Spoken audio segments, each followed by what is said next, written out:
Well,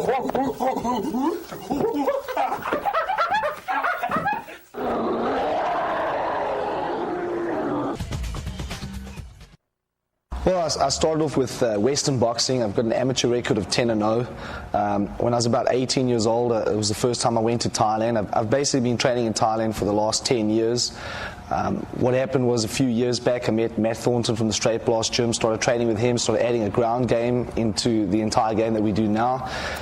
I think more than anybody else in the last few years, the person that's inspired me the most is Matt. I've always known that what we did was functional. I had a real problem though with the way people perceived it. I wasn't too sure that there was any other gyms out there that did the same thing that we did. So basically now we train stand and clinch and ground, a complete game. It's quite unique where we are in South Africa. There's a lot of traditional martial arts schools. We tend to be very non-traditional, very functional, reality-based. It's really growing. South Africa is a really violent country. You tend to get into a lot of fights. I found I was getting beaten up all the time. It's one of the reasons why I started boxing. One of my friends suggested boxing was a good thing to do.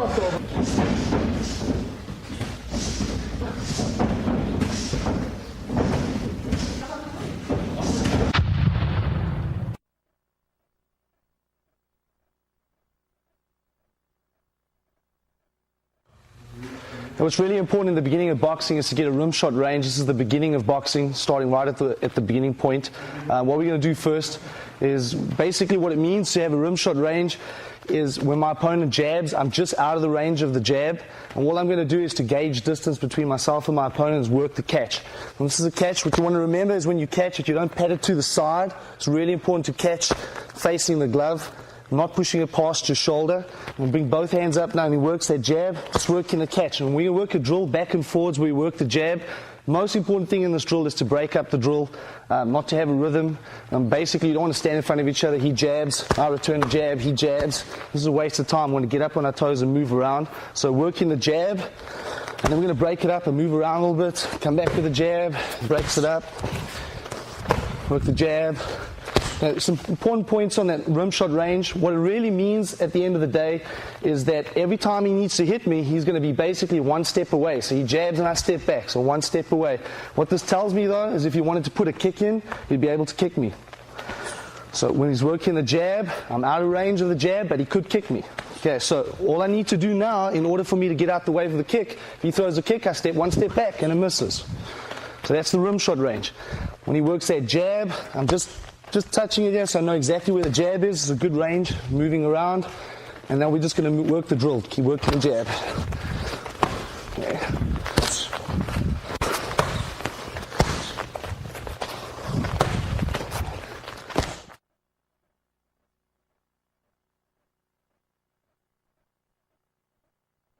The next part of the drill that we're going to work is still in the rim shot range. Remember that the rim shot range is that we're just trying to keep out of the range of the jab and the cross. We're trying to keep out of his power. In order for him to hit me with power, he needs to step forward on the jab or step on the cross. If basically I'm working the rim shot range, he's always out of his power base. So what we're going to work now, we've just worked the catch, we're going to work a lead shield. It's a really good technique to have because if you're out on the street and he doesn't have gloves on and it's bare hand, he's going to basically ram his hand into my elbow and hopefully he's going to hurt his hand. It's going to be really difficult for him to continue to fight. So we're going to work a shield now. I'm going to show you what that looks like. I have my partner in front of me. All I'm really doing when he jabs is I want to grab the back of my head, try and get my hand back as far as I can and put the elbow in the way of the jab. So when that jab comes in, I work the elbow up. What I can also do for this, it's the same thing. If you work the cross on me, I'm still putting my elbow in the way. It works the jab, elbow works up, works the cross, elbow works up. Yeah, so what we're going to do is just put it into a little bit of a drill. We're going to go back and forwards with the jab. One person's going to shield. I'm going to come back with the jab. Next person's going to shield. And most important thing in all drills is that we never keep a rhythm. We want to break the rhythm up all the time. Keep it as unpredictable as possible. So we're going to move around now. I'm going to work a jab for a jab. Get my elbow up. I come back. Same thing. Moving around. Most important thing is I just want to cover half side of my face. I have peripheral vision so I can see everything else. I want to make sure I only cover half the face. I want to be careful that I don't take the elbow straight across my face. What's going to happen now is I won't be able to see the next shots coming in. So I want to ensure that I keep my elbow half across the face, one hand covering the other side of my face all the time. The biggest mistake that most people make when they're working defense is they'll lift one arm and drop the other one. This is really dangerous. There we go. One of the easiest and best combinations in boxing is a lead jab to a lead hook, and you always have to watch out for that. So I want to make sure that I keep his hand up, so if he comes back with a hook, my other hand is ready in order to defend it. So we're going to move around, he jabs, get my lead elbow up. I'm going to come back with a jab. Same thing, making sure our hands are up, always moving around, being alive.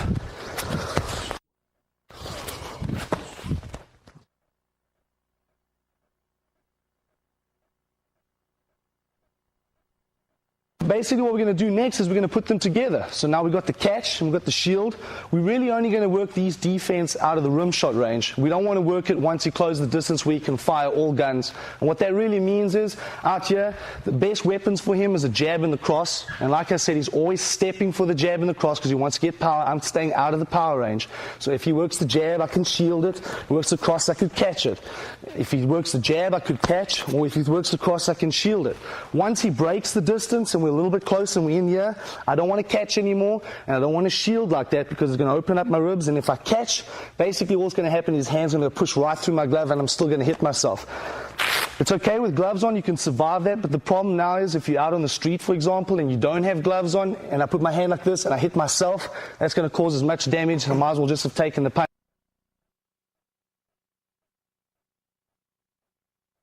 What we've done up until now is explain the rim shot range, and again, just to reiterate what we've done, it's basically just a distance drill, a timing drill, just teaching me how to stay out of the jab and the cross range.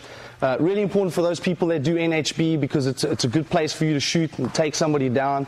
Good place for you to know where you are out of range for the strike and when you're in range. What we're going to do now, though, is we're going to just basically take it a little bit closer. Once we get past the rim shot range, we're in a position where all guns fire. Well, that means now is he can work jabs, crosses, uppercuts, hooks, all the punches at his disposal.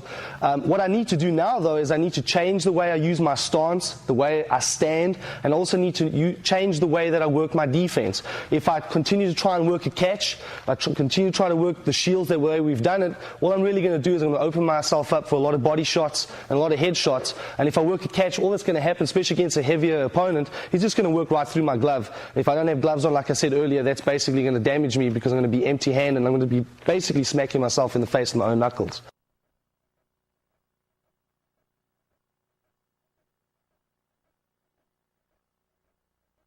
So the basic stance that we're going to adopt now, and real simple for you to see, is right now I'm in range and he can hit me with every punch. So if he's working punches, he can hit me now. Okay. When I was out here, I was always out of the range of the jab and the cross. Real difficult for him to hit me with hands. Now I'm in range. So what we're going to do is what we call a hunchback stance. All that really means I'm going to pull my stomach in, I'm going to roll my shoulders forward. A lot of people in boxing, you tend to see when they don't have real good boxing skills, stand upright. What that does is it exposes a lot of target area. As soon as I pull my stomach in and roll my shoulders forward, I'm making a smaller, tighter target area. And now what happens is really hard for him to hit me because it's smaller and tighter. And I want to try and utilize this all the time. The biggest thing that people don't understand in boxing is it's important to be able to hit hard and it's important to have good speed, but probably the most important thing is to have good defense. A lot of the times you have to ride the storm, and what I mean by that is you have to ride some punches in order to give back. It's not always possible for you to be attacking all the time and be on the winning side. So defense is probably one of the most important things that we have to work now. Obviously that takes into account what we've just said. We've moved it into the second part of the range, and what that means is he can hit me with all guns. Everything can hit me now, and I have to have good tight defense in order to basically compensate against his strikes and in order for me to hit back. So what we do now is, like I said, pull my stomach in, roll my shoulders forward. It also becomes really hard for him to knock me out to the body because I'm pulling my stomach in. Nice small tight target. My hands are up in front of my face. Well, I think Rodney's a very intense person. He trains his people that way.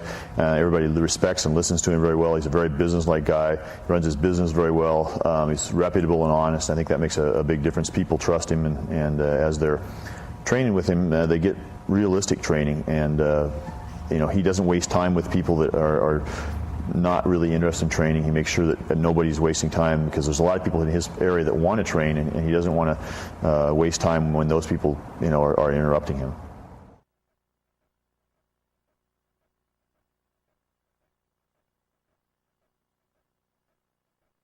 Okay, what I'm going to do is basically, because I've got gloves on, I'm going to work the seam of the glove, all the way down on the seam of the glove to the tip of my elbow.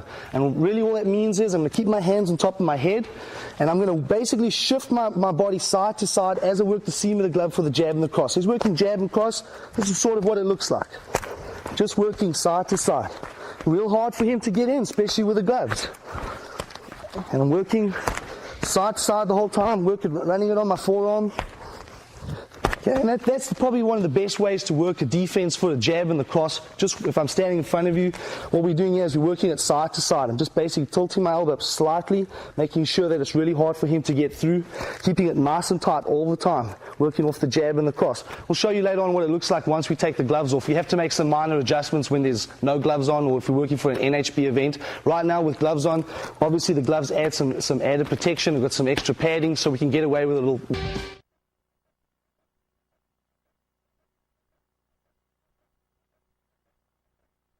We're now going to work the defense for the hook lines. What happens on the hook lines, a lot of people tend to do this on the hook. When he throws the hook, they tend to stick their hand out. Okay? The biggest problem with that is, and the way I coach my students, is always I tell them that they must try and hit the back of the head.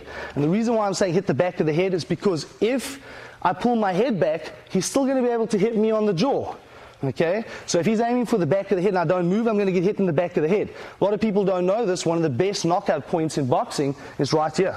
If you can hit somebody in the back of the head, it's not always a legal technique, but we're not talking about legal techniques now. We're talking about things that work. If I hit him in the back of the head, I can knock him out.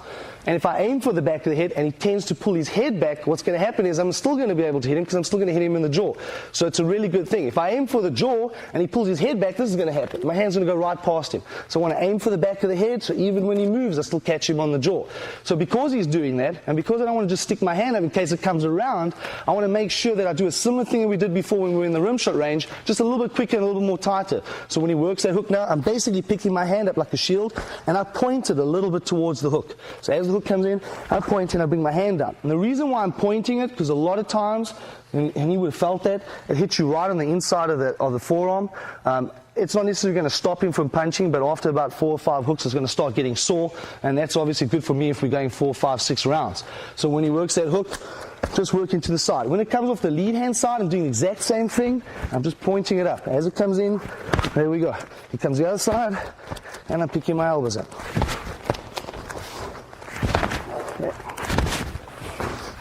Okay. One of the things you see me do consistently all the time is even when I pick my elbows up, I never ever take this part of the glove away from my head. So I've got my hands on the top of my forehead and I'm lifting my elbows up. What I don't do is I never take my hands off my head. So I'm not going to do this, and I'm not going to stick my hands out. I'm going to keep them on my head all the time when I'm working my defense. So I want to make sure that my hands are on top of my forehead all the time. It's really important. I tell everybody this, and it's common sense. If I give my opponent a baseball bat and I tell him to hit me, he's going to hit me in the body or he's going to hit me in the head. He's going to hit me in the head because that's where it's going to hurt the most.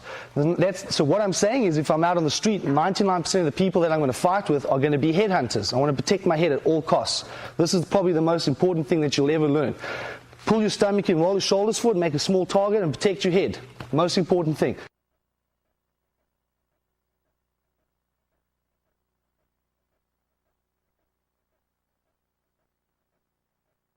A lot of people underestimate body shots. A lot of people take the body shots because they think they can survive that. I think personally that's a big mistake.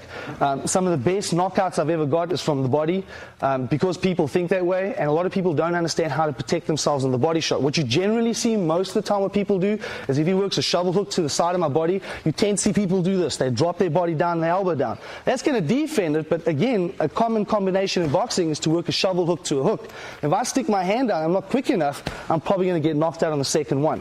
So what I tend to do, and what's really important, it keeps in that tight structure, is I just bend my legs down. So he works a shovel and just bend.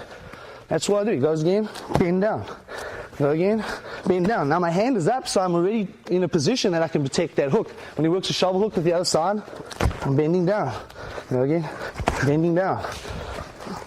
Bending down. If he goes the other side, I bend down. Just use my legs all the time. Use the legs. There we go. Okay, so that's really important. I'm just bending down on that shovel hook. Keep nice tight defense. What you would have seen again, coming back to what I said early on, I never ever take my hands away from the top of my forehead. So when I'm standing here now, I don't do this. I just bend my legs, pull my arms in, keep that crouch position, and as I do that, I'm going to be able to protect the sides of my body.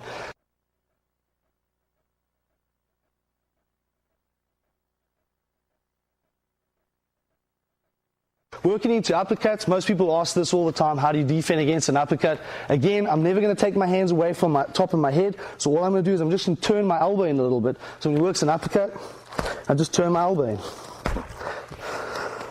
Just turning that elbow in the whole time. Okay, real hard for him to get in now. Okay? Okay, really important, again, not taking my hands away from my head, just turning the elbow in. So when I'm facing you, what I'm doing now is I'm just turning that elbow. Okay, just keeping it nice and tight. Right, so no matter what's happening now, we've worked the jabs and the crosses. I'm working the seam of the glove. He works hooks, pick my elbow up, never taking my hands away from my head. Works shovel hooks, dropping the body, keeping it nice and tight. Works uppercuts, turning that elbow in all the time, nice and tight. Okay, remembering all the time while I'm doing this not to stand upright, pull my stomach in, roll my shoulders forward. Really, really important lesson to be learned.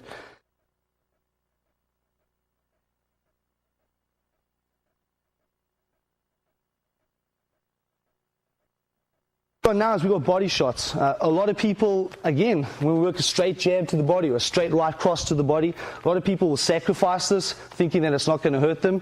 But, you know, if you've seen people that are really, really good at this, the first person that comes to mind is Bas Rutten. I've seen him knock out people with straight shots to the body. It is an important shot to be able to defend. All I do now is I work the lead elbow for this. What I want to be careful of is that I don't work the rear elbow. If I work the rear elbow, I open up the whole side of my body, and I tend to get hit there. So anytime he works a straight shot to my body, no matter if it's the jab or the cross, what I'm going to do is just put my lead elbow in the way. So I put the lead elbow all the time, nice and tight, just working that lead elbow. So when I'm standing in front of him, works shot to the body, lead elbow all the time. There we go. Just working that lead elbow, nice and tight. Right, I'm always in a position now that I can counterattack. As soon as I do this, it becomes really, really hard because the way he's standing now, he's got a good position to work that left hook. Okay, so I need to be able to work that lead elbow in. I work the lead elbow, it's nice and tight, really hard for him to get in. I don't even want to work that off the back. Work it off the back, it becomes dangerous. As I do this, there's the problem. I'm not going to be able to see that hook. I want to be able to face my opponent all the time. I'm in Africa, they're in the United States. You know, anybody would probably expect to come over here and find things that probably would be really different, but it isn't, and that's a good thing. That means you know, you're moving down the right road, and that in itself is something that I will take back with me. That knowing that what I'm doing is the right thing, because basically what I saw here is the same game.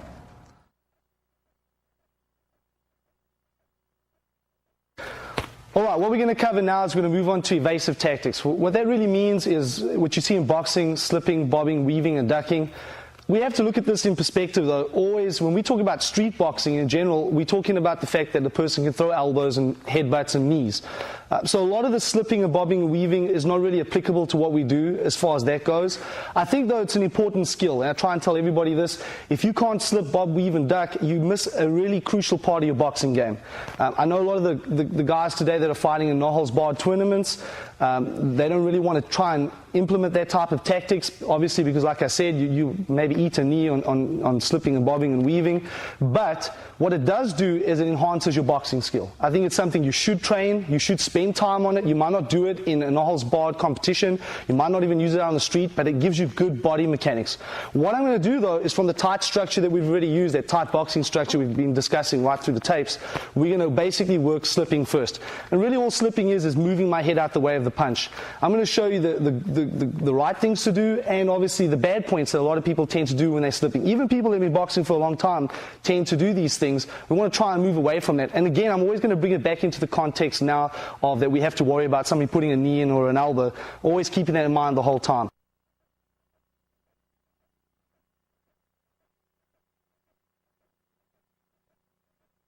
Okay, so real basic slip, what it means is when he jabs to my head, I'm moving my head out the way. The goal here always is to try and keep as close to the glove as possible. A lot of people have a tendency to overslip. And the problem with that is that by the time you start coming back up, you hit into the cross.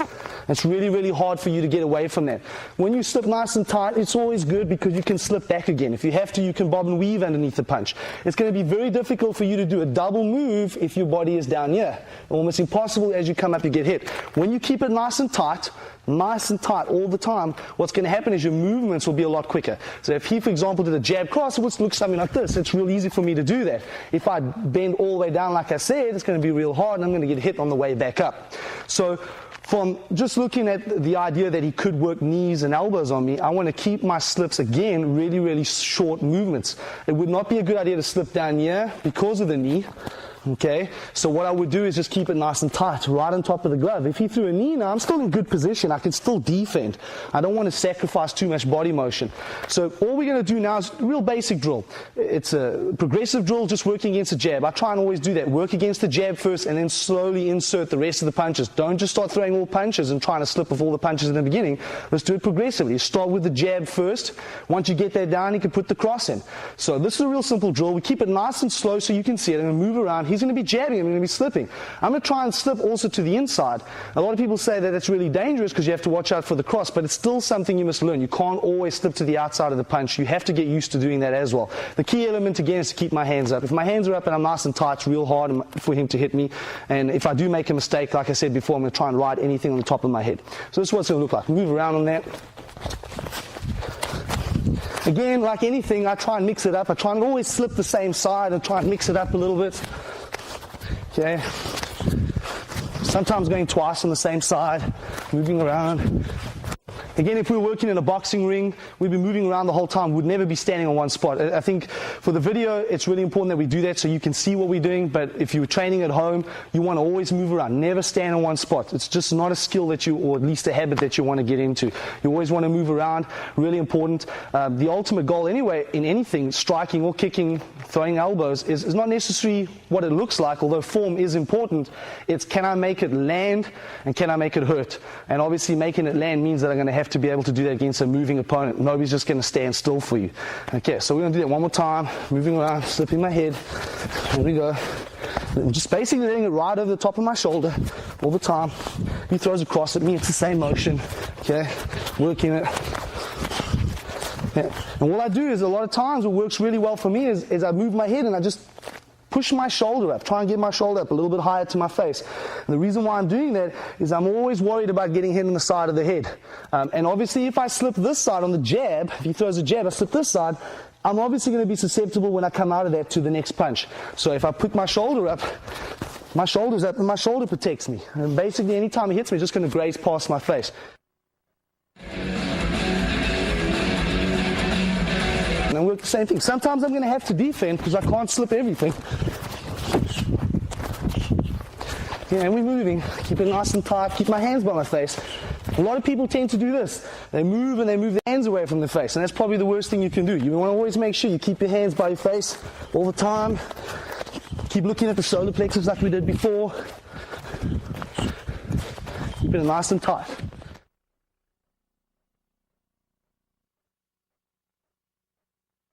Next evasive tactic thing that works really, really well, it depends on the circumstances, is just the basic duck. All that really means is when he jabs at me, I duck down. I like that move because from a counterattack point of view, it's really, really good. You can come in and work good counterattacks off that. So if he's working the jab, I'm just sticking my head down. You don't see a lot of people doing this, but it is a good move. And of course, like anything, I think it doesn't really matter where you are. You can always get hit with a knee or an elbow. What I'm not doing though is I'm not doing this. This is dangerous. Okay? If I just bend my legs, it's not too dangerous. My hands are still up. I can still defend. So that's really important. I'm just putting my head straight down. Okay? So what we have right now is we have a slip, moving my head side to side, and we're just ducking underneath the punch. Anytime it's hitting to my head. Most people anyway are headhunters, so it's really important that you get the skill down.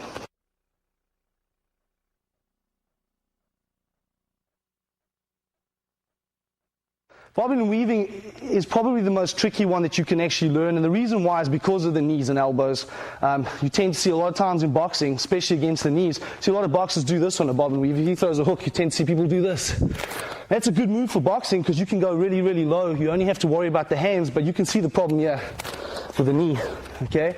So what I tend to do is I do the same motion, but keep it a little more shorter, keep it a little more tighter. So when he throws a hook, I just do this. I let it just skim over the top of my head. I'm always using this as part of my defense. It might be unorthodox, but it works really well for me. I try and use the top of my head as much as possible. So when he throws that hook, I'm just doing this. I go underneath it. And I keep tight, just doing that. I don't want to do this. This is dangerous. And as I said, we're going to walk into a knee. I think if you're going to work evasive tactics, the things that you need to work is the slipping, working your head side to side, working the ducking, and working that bob and weave, and just keeping that motion nice and short, nice and tight. Those are probably the most important things that you need to work. I don't think you need anything more than that. I don't teach people how to snap back on punches. I think that's really dangerous. It always puts you in a position that it's very hard for you to counterattack. You tend to see a lot of people, even in boxing, when working jabs, and they tend to do these snapbacks, even in Thai boxing, for example, and that's part of my background. I don't think it's a really good thing for you to do. I would rather keep facing the opponent all the time. I like to keep pressure on all the time. My personal style is what we call stalking, which means that I'm stalking my opponent all the time. I don't like to back up away from him. Anytime you put your weight on your back foot, you're in a position that you can't counterattack. So all you really need to learn, as far as evasive tactics goes, are those three things.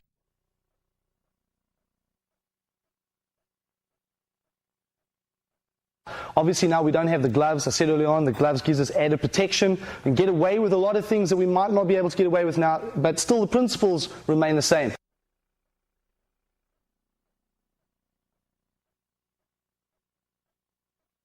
In the gym, we call this the crazy monkey. You'll see why when we finished. It's sort of what it looks like. Again, I want to keep my hands on my head at all times. I want to keep my hands moving, keep everything nice and tight. I'm going to just cover it quickly and just show you what that looks like. My partner's in front of me. What we have here, we'll just switch sides. What we have here right now is really the same thing. We want to keep a nice tight structure. We're not going to look at when we're out in the rim shot range. That would pretty much stay the same. I still work the same catch, still working the same shields. Nothing changes because I'm always out of range there. He's not really in a range that can hit me. What we're really concerned with now is once we close that distance a little bit and now he can hit me. We bare hand now. This is sort of what it's going to be like out on the street. You still need a good structure for this.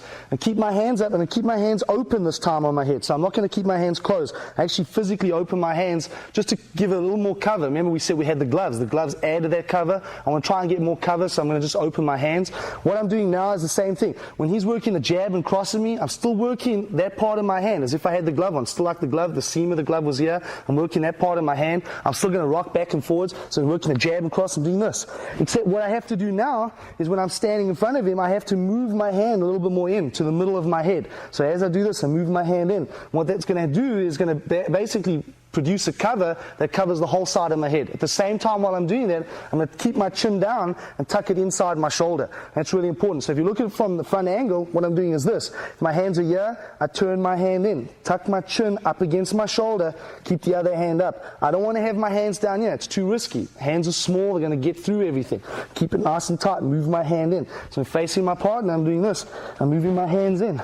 All the time what's going to happen, he's going to hit my arms and my forearms. If I make a mistake, exactly as I did when I was working with the gloves, I want to try and ride anything that gets through on the top of my head, which I know I can survive. I might have a headache the next morning, but I'm going to be able to survive that punch. I never want to get hit down here in the jawline. That's where the knockout points are. So I want to keep my head down inside my shoulders and cover here. If I make a mistake, I take it on top of the head and keep moving, just putting my forearms in the way. I train boxing with primarily peekaboo style also, which is, you've seen on the tapes, primarily the way Rodney defends. I like his method of empty hand defense, focusing on keeping the hand against the head. He calls it drunken monkey type of defense. I really like that. I think it'll definitely help you when someone just comes at you with windmill punches or wild punches, not your normal boxing lines. I will definitely, though, change the way I teach beginners at my gym, their defense. Start coming in, similar thing, I just keep basically backing my hands back up. So when he throws the hooks, I back my hands back up. Okay, so we're moving around, he's jabbing and putting the hooks in. There we go. Okay.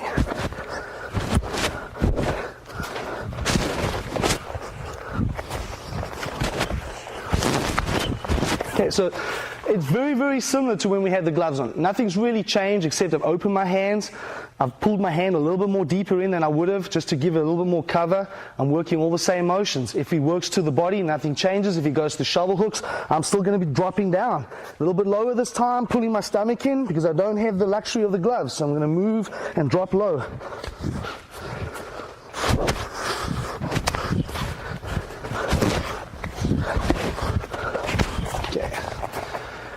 And we were saying that it looked like a crazy monkey. The real idea is real simple. I don't have any hair though, but basically the idea is I'm running my hands through my hair all the time, keeping my hands moving. As long as my hands are moving on top of my head, I'm using my hands on my head all the time. As long as they move, I've got good tight defense. Anytime I feel my hands are not on top of my head and they've moved away, that's probably when I'm going to get hit. The only time I want to take away from this position is when I'm counter-attacking. When he starts coming back in and I have to defend, I get my hands back. I can defend a lot of shots just with the one hand and keep the other hand open to hit. And that's also a really good thing. I'm going to show you again. I'm just going to show you how I'm keep moving my hands on top of my head. When he's striking with the hands, I'm moving my hands on top of my head.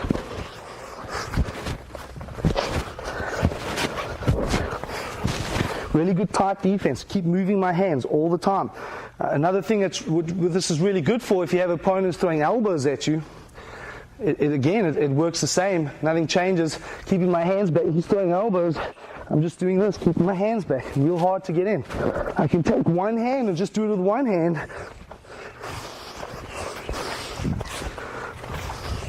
And so that leaves that other hand open to strike. I can hit him anytime I want. I can come back with an elbow. Right, nice, good, tight defense. Keep my hand running on top of my head all the time.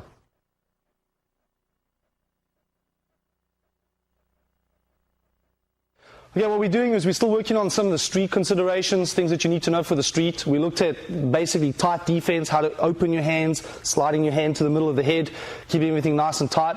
What we're going to work on now is a three-point cover. I need you to think about it in the context of what I'm telling you. I've said this before, most people you're going to encounter on the street are going to be headhunters. All that really means is most people are going to hit you in the head first. Generally, most people, when they fight out on the street, don't go to the body. They want to hit you in the head. They want to try and get the fight over as quick as possible. People who are skilled and unskilled do the same thing. A three-point cover is just a safety. It's a safety factor. Basically, it gives me maybe a couple of seconds to react. I'm not going to stand and stay in a three-point cover and take an unlimited amount of punishment. So we're going to show you first though where he's going to be striking. I'm going to work a three-point cover, and then again we'll add to it and we'll look at a couple other things. So when I'm here, a three-point cover basically means what I'm going to do is I'm going to go back to the shield that I did before, working the shield, except now I'm going to take my other hand and put it on top of my elbow. I'm going to tuck my head inside, so I'm going to look like that, and basically I've created two triangles, an elbow pointing forward and an elbow pointing off to the side, keeping my head nice and tight in between my shoulders. So when he comes in and he strikes my head with empty hands, this is what's going to happen. A lot of times his hands are going to ram into my elbows, and he keeps hitting and he throws hooks. I'm protecting. And he goes, if he drops an uppercut in there, all I'm going to do is just keep my hands down. And he throws combinations, and he keeps going. Where this is used best for is when I'm standing and maybe I'm having a conversation with somebody and he comes out of nowhere and starts throwing punches. I'll do a three-point cover and basically try and slam my elbow into his pec and try and keep it nice and tight. Obviously from here, when he comes in from the side, he comes in and hits, we get there, maybe get to his head and start working knees and work the clinch, which we're going to get to in another tape. But basically this is a really good protection method. It's only something you want to do for a couple of seconds and then go back to your boxing or come back to the defense that we did early on. The reason why I like this is because sometimes, especially in a situation where you're not too sure where the punches are coming from, it gives you at least a couple of seconds to ride the storm. Like we've talked about, take a couple of punches and then react from there.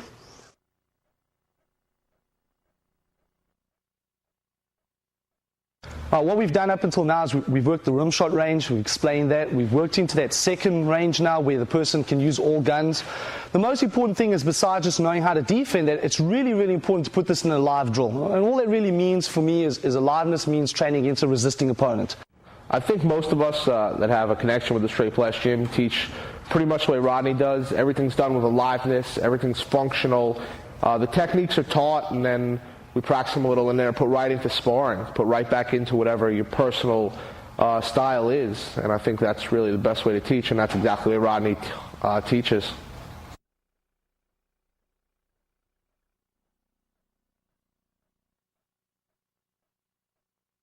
It's really important to work these drills. We're going to work them off the focus mitts. Most people misunderstand the focus mitts. Generally, they feel it's not really an alive drill, but you can make focus mitts into an alive drill if you do it correctly, and that's what we're going to do now. We're going to start progressively. We're going to move through some drills that we're eventually going to get to the point where we put it all into sparring, and that's the ultimate goal in any way. So when we work the focus mitts now, what I'm going to do is I'm going to work that tight defense that we talked about. I'm going to keep it to the hook lines. That means basically when my partner's in front of me, I'm either going to work a hook to his head off the left-hand side, hook off the right-hand side, a hook to the body, and a hook to the body. Okay? Obviously, if I turn my hand up, that will become a shovel hook. So we're just working the hook lines, nothing else. That's it. And we work basic combinations. Really important to keep it basic in the beginning, especially if you don't have a good boxing base. I'm taking for granted, though, on this tape that everybody knows how to jab and cross and hook. I'm not going to teach you how to do that. I might show you some points later on. But we're taking for granted you already know how to box.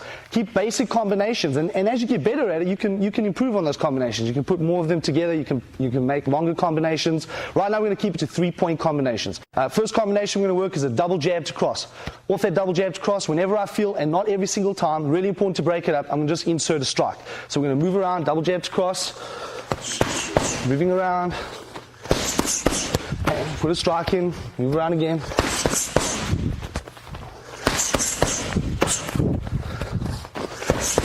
Keep putting the strikes in.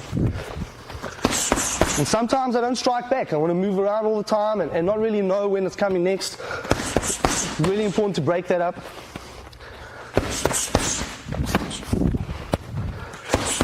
Okay. Obviously, if we have more space when we're working a video series, we can move around. If we're in the boxing ring, we move around the whole ring all the time. It's a good drill, real basic drill, but it's teaching him how to work his footwork. It's getting him moving around, just looking where the punches are coming from. Later on, we can obviously make it a little bit more progressive, a little more advanced. Next basic combination is a jab, cross, hook. That's a real basic combination in boxing, so work a jab, cross, hook. Okay, same thing again, moving around the jab, cross, hook. Moving around, insert the strike. Wherever you see that you feel that your partner's got an opening, you want to work that strike. Here we go, keep moving around. Really important for you to keep nice and tight.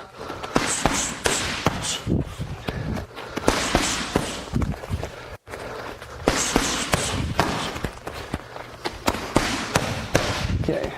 All right, now, real simple from there. If we carry on working basic combinations, we can switch that around. We can work a cross jab hook. So just the opposite of what we just did now. We're going to just continue from there, though. We're going to work a jab, cross, uppercut, which is the next basic combination. So basically a jab, cross, uppercut. I'll show you what that looks like. Jab, cross, uppercut, and moving around. Same thing now. I'm going to insert the strike with the jab, cross, uppercut. Here we go.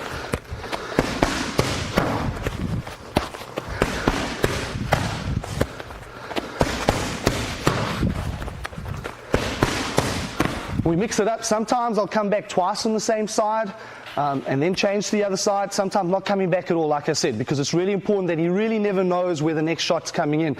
Nice, easy drill. Teaches you gets you some confidence going, teaches you how to defend basic punches. It's just really being progressive from where we started to where we are now. First of all, definitely be in shape if you get in a ring with Rodney, because he can definitely just keep putting it on and putting it on. He's constantly moving and he's just picking you apart. He's just in there, and if you take your eyes off him for a second, he's landed at least 3 to 4 to 5 shots. You know, he's quick, he's powerful. I'm glad he was pulling some of his punches. He's just an all-around. I mean, he just got game, and you know, what more can you say? Those are the type of people you want to train with, the people who've got game, and you know, and just can show you better ways to fight. And he's got a good way, and he definitely knows what he's doing. Okay, we're going to move on now. We're going to move to the next part of the drill. That was a real basic drill, just inserting one strike. Once you've got that and you feel comfortable and you're not too scared of the punches, we're going to move on to the next part where we're going to add maybe 3, 4, but try and keep it not further than 5 strikes to the person. And what's going to happen is we'll work those strikes in and he's going to defend those strikes, working off the basic combinations. For the beginning, just to keep it nice and simple, we're going to work just the hook lines. Just the hook lines, they're the easiest lines to defend. Once you start working the jabs and the crosses and things in, it gets a little bit more difficult. We're going to get to that. So we're going to keep those hook lines in now. What we're going to do is this. Real basic combination. Keeping to the basic combinations that I said earlier on. We'll work with a jab cross hook first. Off the jab cross hook, I'm going to come back 4 or 5 strikes, and partner's going to defend 4 or 5 strikes. But straight afterwards, I'm going to put the pads back up, and he's going to come back with the same combination. And that'll be the end of the first part of the drill. Really important that he comes back as quick as he can. Just teaches you basically how to hit really quickly after you've defended. It's a good reaction to have, and it's going to help you in the ring or even if you're out on the street. So we're going to move around, work jab cross hook. And come back 4 or 5 strikes, come back jab cross hook. Okay, moving around. Jab cross hook. And jab cross hook. Moving around.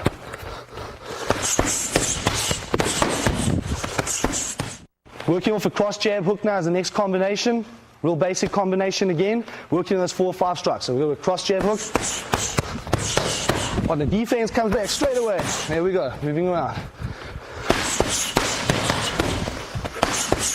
There we go, keep it going.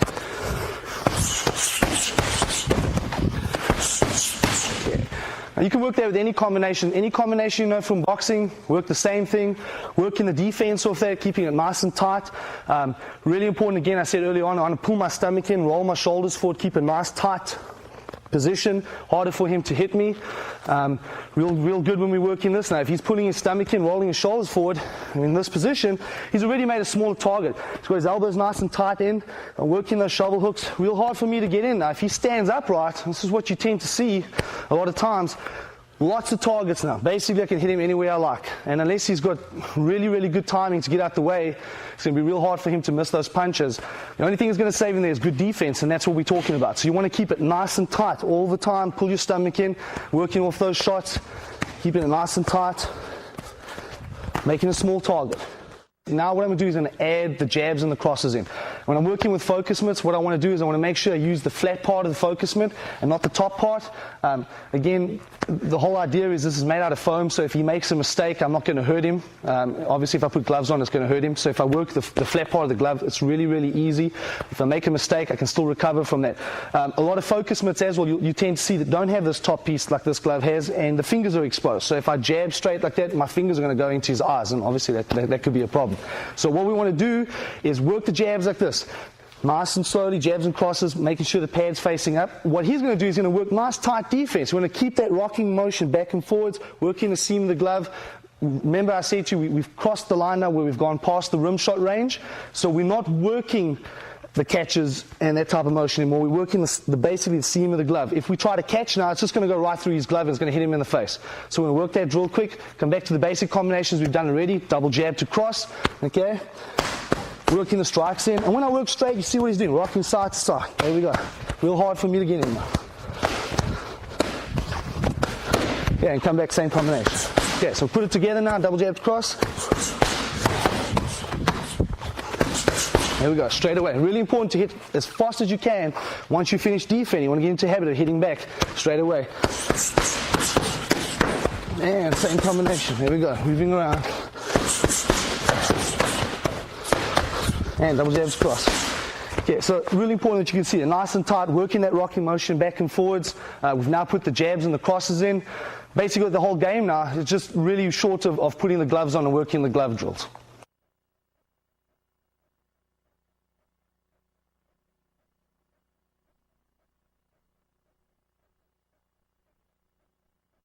Okay, what we've just done is we did again, we took that drill, we took it to the next level. I've put in a couple of shots, you had to defend it. We're going to go now, we're going to work it off gloves. Obviously this is where we want to be, because eventually the gloves will, from the glove position, will work to the sparring, and that's the ultimate goal, because if you're not sparring, you're never really learning. Same drill again. What we're going to do though this time is we're going to just go back and forwards. I'm going to throw 4 or 5 shots. My partner's going to defend him. He's going to come back with the same thing, 4 or 5 shots. Again, try and mix it up as much as you want.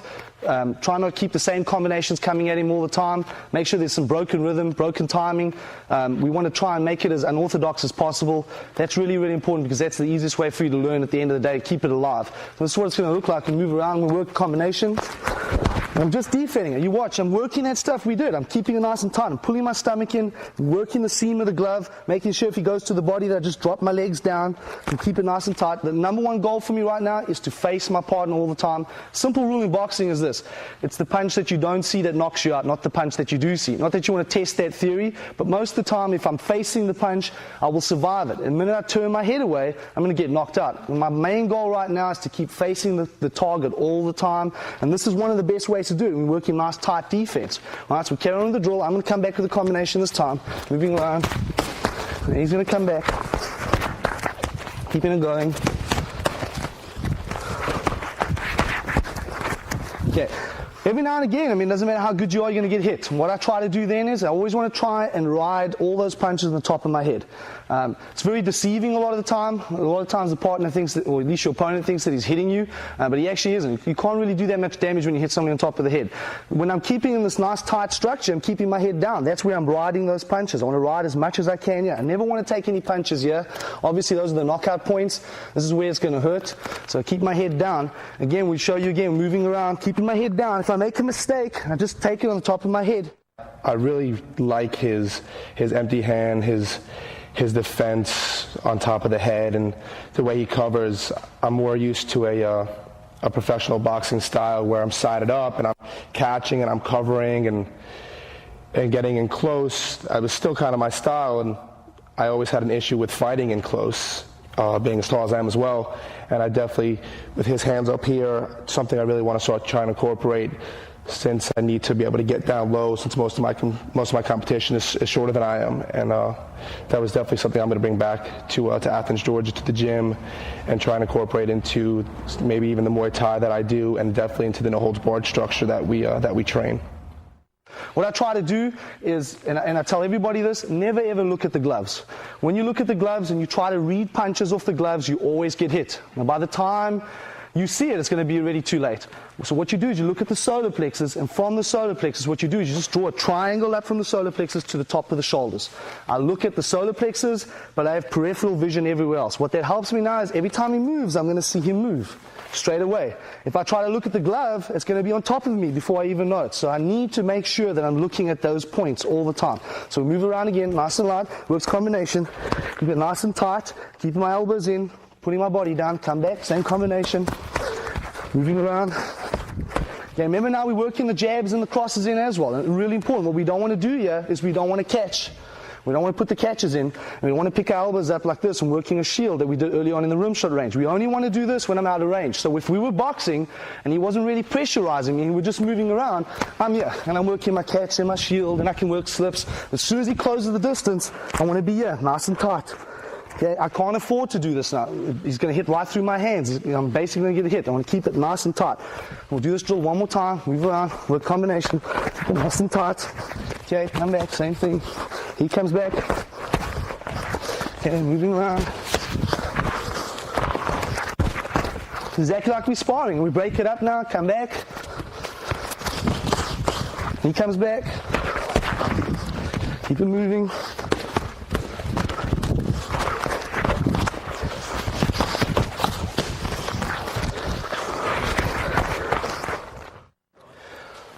All right, what we've done up until now, we've covered a lot of stuff. We've worked that tight defense. We've looked at it from working on focus mitts. We've covered it, I think, quite systematically. What we do now, which is a really good drill, is called a corner drill. We've got a boxing ring. Obviously, not everybody's going to have a boxing ring that's watching these video series. What you can do is just back up into the corner of a room and work it from there. The idea behind this is so my partner doesn't have anywhere to go. What it means is he's forced to work the defense. What we want to do now is we want to work that tight defense, working the seam of the glove, rocking from side to side, dropping the legs, working for the body shots, and just basically put him up against the corner so he can't go anywhere after that. And we're going to show you that quickly. We'll just take it nice and easy. He's right up against the ropes, nowhere for him to go. We'll take it nice and easy, nice and light. Just working the combinations. Again, most important thing, what you don't want to do, and most beginners are going to do this, they just keep throwing punches. It looks something like this. Okay, that's a waste of time. Nobody really boxes like that. We break it up. Make sure that there's no rhythm. Work combinations. From my side, it's really important that I don't stand on one spot and just hit him coming forward. I want to try and move around. I want to angle a little bit. The number one thing he can't do is move. He can move his lead foot a little bit, but he's not allowed to basically move up and down on the wall. So he has to keep up against those ropes all the time. So I'm going to move around. I'm going to change my angle a bit. That's it. Keeping it nice and tight. Working the seam of the glove.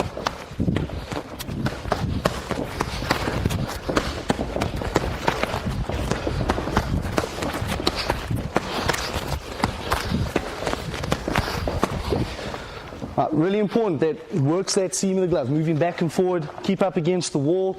I need to change my angles. Once I do that, it's really, really good drill, and you can practice as much as possible. I think the number one thing that most people tend to think is that you need to go hard in order to get this drill right. I mean, you can eventually take it to the level where you're going full contact, but as a training drill, I tell everybody, keep your glove open, keep your hand open inside your glove. As soon as I find that most people, when they clench their fist, this is when we start hitting really, really hard. I think we should spar hard at least once a week, but we keep it to that. If you spar hard all the time, your lifespan is going to be very, very short, and you're not going to enjoy it that much. The most important thing is keep it like a game all the time.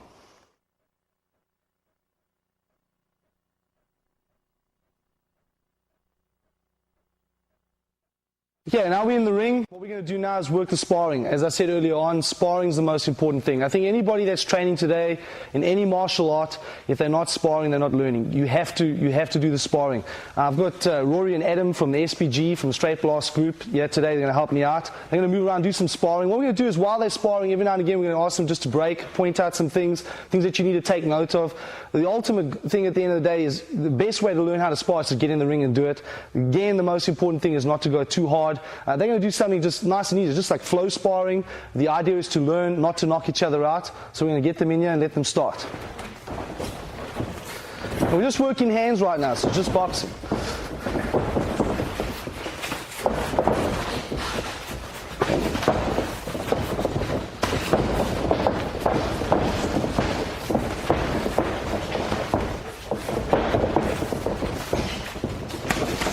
Okay, great. Okay, what you would have seen when they were sparring there, which is really, really good, they're keeping that tight structure, their hands are moving on their head all the time, they're never taking their hands away from the head. That's really the best way to box. Crouching down, pulling their stomachs in, keeping a nice tight target. Looks really, really good. That's the way it should look. This is sort of the pace that you want to spar all the time. I think I can't reiterate that any more than I have. You only want to spar hard at least once a week. You don't need to spar hard every single night when you get into the gym. We'll get them back in and move around. A couple of points though. A lot of people tend to do this. They're not doing it because they know how to box, but a lot of people tend to lead with the hook. All I'm saying that is you're moving around, you're boxing, and you hook first.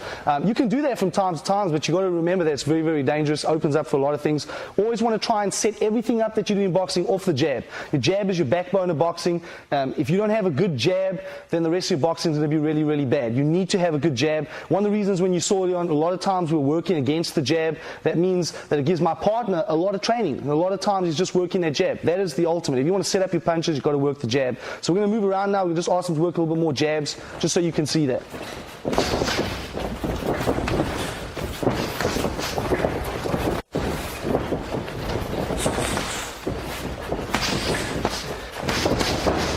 Okay, really important what you see them doing. They're working that catch in the rim shot range, working that shield. Exactly what we did earlier on. As soon as they get close, defense goes tighter. Can't work a catch anymore. Exactly what we want. Get out of that corner, keep moving around. So that's nice. Just work those jabs. Nice, good, tight defense. There's that catch again in the rim shot range. As soon as they get closer, tighten up. There we go. And break.